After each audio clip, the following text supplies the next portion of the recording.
Ben Shapiro is one of the most famous and skilled political debaters out there, and even if you're not into politics, his arguments are fun to watch. In this video, I want to explore why Ben is so talented in debates. Specifically, I'm going to give you 7 techniques that you can use no matter what side of an argument you represent, even if you're on the wrong side. 3 caveats before we begin. First, I am not saying that Ben is right or wrong on any of his points. What I'm going to discuss are some of the rhetorical devices he employs that can be persuasive even if they aren't always logically foolproof. No matter where you fall on these issues, there's a lot to be learned from Ben's style of debate. Second, you probably don't want to focus on debating in your interpersonal relationships because the goal of debate is quite different than the goal of most relationships. Or you're debating somebody on a stage, in which case your goal is basically to humiliate that person as badly as possible. And third, Ben obviously does quite a bit of research, which is really tough to combat without figures of your own. If you're richer, you tend to be married longer on average. People who are poorer tend to get divorced more. Where did you get that statistical trend? Census Bureau. Now, research is necessary, but I'm more interested in the tactical side of the debate rather than the prep, so I won't go any further into it. Let's begin then with Ben's defensive debate tactics, starting with catching non-arguments. And that's because not everything that sounds persuasive actually constitutes a valid argument. For instance, when you hear that 9 out of 10 fill-in-the-blanks believe something, that doesn't necessarily prove a point. That is an argument from authority, and though it might be compelling, more evidence is required to be deemed conclusive. So when people lean on authority in arguments, Ben knows to call them out on it, like in this example. We urge you to listen to the American public and to the law enforcement community in support of a ban on the further manufacture of these weapons. That was Ronald Reagan. Okay, so? I mean, I can disagree with Ronald Reagan. You keep one of the great right-wing presidents of modern times agreed with me. So? Another common debate tactic that maybe isn't done on purpose and doesn't constitute a valid argument is getting emotional, particularly when the other person gets upset or offended. Now, when Piers Morgan did that, Ben wisely didn't engage him because simply being offended doesn't prove anything. Excuse me, standing on the graves of the children that died there. How dare you? I've seen you do it repeatedly, Piers. Like I say, how dare you? Well, I mean, you can keep saying that, but you've done it repeatedly. What you do, and I've seen you do it on the program. The late Christopher Hitchens put this same idea rather bluntly. If someone tells me that I've hurt their feelings, I say, well, I'm still waiting to hear what your point is. Right. Now, you don't necessarily need to be that abrupt, but pointing out that a point needs something beyond simple emotion in order to make it valid can make other debaters flustered. And from there, you can segue into the third defensive tactic that we are covering in this video, which is pushing for specifics. People often hold very broad opinions very strongly without necessarily being able to articulate what they mean concretely. And of course, this happens on all sides of the political spectrum. So when Ben is grappling with a very broad-spanning charge, he takes the necessary first step of pushing that other person to provide specific examples. I don't know what the Republican beliefs are. I mean, you're a young guy, but you certainly remember 2 years back when their beliefs were completely the opposite of what they are now. Well, they were ones? for Which ones? free trade. This is absolutely critical. Do not get wrapped up in defending generalized statements, even if you don't like them, because if any sort of blanket label is asserted against your position, or it's large institutions that are being branded one way or another, if you try to defend against that single phrase, you are already buying into an argument you don't understand, and that would be absurd. So instead, push the other person to relate exactly what they mean specifically, like in this example. What are you even talking about? When you say institutional racism, it's too broad. You at least have to name me the institution. Which one is the racist one? Which institution is racist? Tell me which, so we can fight it, seriously, so we can fight it together. I want to be on your side. I do. I want to fight racists. I think racism is, racist behavior is evil. I want to fight it with you, but I can't fight it if you're not showing me what it is.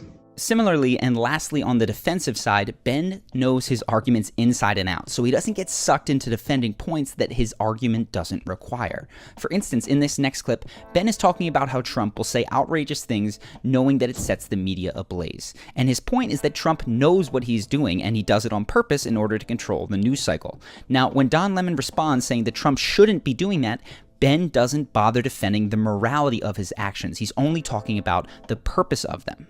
says some things that are outrageous, like people in the media aren't patriotic, knowing that people in the media are immediately going to turn it up to 12 on the Richter scale. But Ben, don't you And think he then should be he's going to truthful say in his that- comments, even if he's funny, and if you give Yes, him of that, course. shouldn't he be truthful? And he wasn't. Of course, and I think that this is where the media. Here's my advice to people in the media. Now, recognizing that you can and should agree at points with the person that you're debating seems obvious, but it can be especially hard to do when people insult you. A general rule of thumb is that if the other person winds up attacking you, you are actually winning the debate. So Ben usually doesn't get sucked into defending his own honor, and he shows a great example of that here. Called it a hit piece, and in it, writer Jane Coaston says you have hollow bravery, calls your campus speeches shadow boxing, and if you wanted to be genuinely brave, you challenge, quote, some of the wrong-headed ideas held by your right-wing fans. How do you respond to that? Number one, I've never really attributed bravery to myself. I don't think that it's brave to walk on a campus and talk to kids. I think it's brave to be a member of the military. I think it's brave to be a cop. I think it's brave to be a firefighter. I don't think it's brave for me to walk with a security team at my side onto a stage. If I thought that I was going to get shot and murdered, then I probably wouldn't do it. So I don't consider myself part of that group anyway. Ben wisely doesn't bother defending his own bravery and instead sticks to the points that he knows are strongest to his argument. And that takes us to Ben's offensive strategies. One of the big ways that I see him stump his opponents is through the use of snuck premises. Essentially, you introduce the exact point of contention as a given, and that's through the clever use of language. Now, this isn't to pick on Ben because we all do this from time to time. So first off, see if you can find the snuck premise in this next case. From Planned Parenthood, as you may have noticed, I'm mostly against abortion. If you want to go to Planned Parenthood and get a contraceptive, go for it. I don't care. I do care when you start killing babies. This is a problem for me. Again, a snuck premise introduces a contended point as a given, so what counts as a snuck premise shifts with each position of each person involved in a debate. Now, in the context of the abortion debate, pro-choice versus pro-life, what is the snuck premise that Ben just said? Here it would be the words, kill babies. This entire debate hinges on the personhood of the baby/fetus, and using the word baby implies personhood. So with that word, Ben is able to sneak in a premise that most of his opponents would probably disagree with, but he does it in a way that they don't notice, so they are stuck coming to the same conclusion that he does. Here's another example, this time in a debate over the morality of socialism, communism, and other economic models. Income inequality in the United States is also quite high, right? There are people who are Bill Gates and Jeff Bezos, and then there's the local checker at your grocery store. But if the local checker at your grocery store is getting richer, then it seems to me they have nothing particularly to complain about in how the economy is operating. They don't have a right to Jeff Bezos' money. They don't have a right to Bill Gates' money any more than Bill Gates or Jeff Bezos has a right to their money. What is the snuck premise in this case? It would be the idea that it is their money. A socialist or a communist might see the money that an owner of the means of production has, aka another rich person, as being stolen. So it wouldn't be their money in the minds of a socialist or a communist. But when Ben assumes the idea that it is their money, he makes a point that, again, his opponents might find disagreeable, but they won't really know where to poke the hole because they adopted his premise as soon as he said it. Now, in my experience, most debates are won or lost on snuck premises. In concealing the steps we take to arrive at our conclusions, we can get there without the other person knowing exactly how they disagree with us, but still being stuck. So if you want to win cheaply without having your ideas challenged, this is an excellent tactic. That is how you can win a debate even if you're wrong. But to the degree that you can catch yourself, you're usually better off avoiding this, and it's usually more insightful and better for the relationship to bolster the opposition side, as we discussed in our video on Jordan Peterson, which I will link to below. Again, not to pick on Ben, just pointing this out as an example. I'm going to leave this for now and move to another effective rhetorical tool that I see from Ben. It's moving from the abstract to the concrete, and it looks like this. I think that focusing on poverty is a good thing to do. I think focusing on income inequality is not a good thing to do because there's no correlation between income inequality and relative rates of poverty. Right? There's tremendous income inequality in a lot of places on planet Earth. In fact, in all places on planet Earth. If you go to Sudan, there's going to be a rich warlord there, and then there are going to be a bunch of people living on $6 a year. This works because the specific example seems to prove the broader point that preceded it, even though a single example cannot prove a rule. It is useful shorthand for persuasion and explanation. I do this all the time with the examples that I give you in these videos. It's very, very common. And when you add an element of humor to the specific piece that you are saying, it makes it even more persuasive because people can be so wrapped up in laughing that they don't necessarily evaluate if they disagree with the point that you made. The people who are currently acting in criminal fashion in the drug war aren't going to be out acting as model citizens as a general rule. A lot of those people are going to be committing other crimes because this has been the history of the United States. When you make a substance illegal, the people who are criminals were criminals before and they're criminals after. Al Capone was not going to turn into a banker after Prohibition ended. And the final piece for this video, at least, is that you want to emphasize the conditions under which you would agree with your opponent.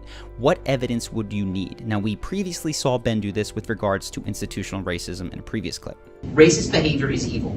I want to fight it with you, but I can't fight it if you're not showing me what it is. Here he is talking about Trump's impeachment and the Mueller investigations. But dude, I'm happy to wait for the Mueller indictments, and if they come down and they target Trump, I'm happy to see him impeached. But I need to see evidence. Where's the evidence? But just throw it in the trash. And if he throws it in the trash or quashes the Mueller investigation, then yes, impeachment should be on the table. Thank you, Ben. When done in good faith, this is a really admirable way to build consensus and settle a debate. But since I said that this video was going to have elements of how to win even if you're wrong, this can also be used as a smokescreen to make your opponent lose sight of a more effective way to win an argument and instead focus on giving you the evidence that you asked for. By the way, I am not saying that that is what Ben is doing here. I'm just saying that when you outline the conditions of what it would take for you to reverse your position, it can work as a diversionary tactic. So there you have it, 7 reasons that Ben Shapiro is so difficult to best in a debate, and 7 ways that you can win